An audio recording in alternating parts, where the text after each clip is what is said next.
Okey, yang ini kita punya ice cube tembikai yang kita buat daripada 100% tembikai.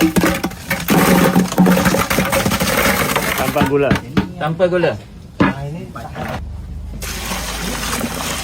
Yang ni 100% jus juga. Yes. So bila dia cair pun dia akan still jadi jus. Kalau campur ais batu biasa RM4 saja. Tapi kalau macam ni ori tanpa ais batu RM7. Sekali dengan ais tembikai itulah. Ais tembikai sebenarnya kita tak bagi. Tapi kalau customer request, kadang-kadang kalau ada lebih tu kita bagi je. Satu lagi menu tembikai soda citrus. Siapa yang suka masam, ambil yang ini. Dalam dia ada lemon, limau kasturi, watermelon and pudina.